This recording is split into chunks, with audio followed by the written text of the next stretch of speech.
Hai, korang tak rasa ke oksigen dalam bumi ni dah semakin berkurangan? Okey, kita sambung lagi.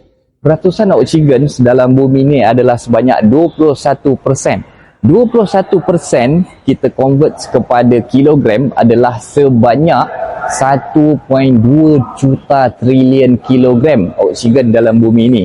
Sebuah kereta dia memerlukan lebih kurang 25 kilogram oksigen sebagai bahan bakar dalam satu hari.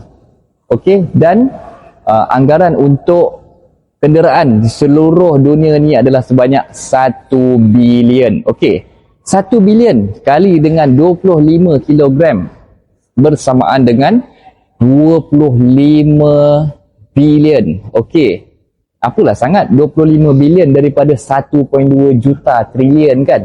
Jadi jawapan dia adalah ia kurang, tapi sangat sikit dengan oksigen yang ada dalam dunia ni. Okey, dekat belakang saya ni adalah X70 Premium. Okey, dia punya rebate adalah sebanyak 7,000 sampai 31.5 ni.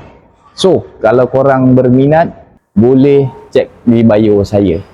Itu sahaja. Macam mana saya kira sampai bertrilion-trilion dia punya berat, korang kira sendiri. Terima tu.